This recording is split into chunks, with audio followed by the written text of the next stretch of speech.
Hi, welcome back to our tiny channel. Hopefully we can help someone out that's asked a question about the size of the Mongar 2. So here I've got the nature hike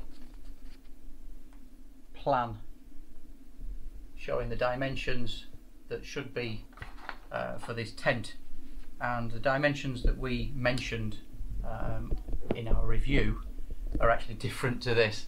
And so we've had a couple of questions, and I'd just like to qualify what we've said and what you actually get with this tent. So let's start with the 2.1 here, 2100. Actually, yes, you can get it to 2.1, but that's stretched tent pole to tent pole. You can just see that there, look, tent pole to tent pole. There we go. So what's the useful dimension? And it's the dimension that we quoted before. I'm going inside, and it's a fraction over 2 meters. Anything more than that and you will be touching the sides. And the reason for that is you can see there's a bit of an offset from where the pole comes in, where it connects, and the actual tent. So you're losing say 25 mil each side there already.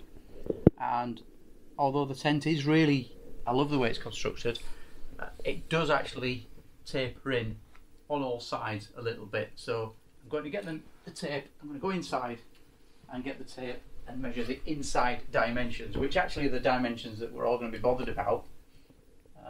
Not so much Martina and I, because we're quite short. So let's just put the tape measure there, and without pushing the bathtub out, that's under 2 meters. Okay, under 2 meters. It's 1980. Okay, now you can get a bit more space just by pushing, obviously, just by pushing the tent out, but that's comfortable size without touching the bathtub, as I said.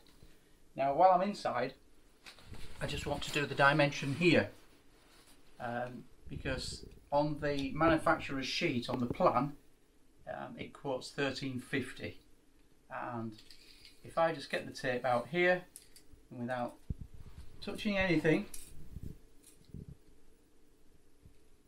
it's 1200 exactly. And that's from side at the height where the side doors are. Okay, so just don't know whether you can actually see that, Martina, but it's 1.2. Okay, look, yeah, I'm pushing it out now, so it's 1.2 comfortable. Now, of course, you can push the sides like this. And that's what I'm having to do, look now, to get 1350, sorry guys. That's 1350 now, but you can see what I've done to achieve that. Okay. So while I'm inside, height to the mesh gear loft is just under a meter, so it's 980 millimeters. And just to show you that 1350,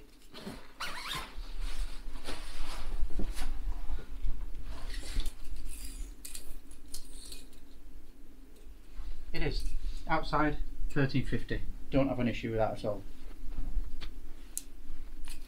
1350 bathtub. If you just show the camera down the side, you can see how it tapers in towards the middle and away from the footprint. So that's it. Hopefully that helps someone decide on this tent. And great to be of assistance. We love it. Again, we love the tent, and again, this is very much for us a summer tent. Although you can extend it either side of summer by using great mats and sleeping bags. Of course, you can get away with bivvy bags if you do that anyway. But we very much enjoy sleeping out in this tent. It's been through high winds, it's been through a lot of rain, as you can see if you've watched any of our videos, and it's been absolutely cracking. So far, we've had it a year. We've done a lot of hiking with it, and there's no damage whatsoever to this tent. So we can now actually comment on the quality of this tent. Now we've had it for a year. No problems with quality whatsoever. We did have another comment about the thickness of the not the ground sheet, not the footprint, but the actual tent inner, the bathtub itself. If you look on the website, it'll quote what this is, what the material is, how thick it is. Obviously, it's very thin. We've not managed to break it. We've taken the dog camping, so yeah, you can get a thicker bathtub, a thicker inner. It'll just weigh more, and the footprint comes free, so that protects it anyway. So absolutely no problem with any stitching, any seams with this tent. So for the money, you simply can't go wrong, in our opinion. There we go. Thanks for watching, and speak to you soon.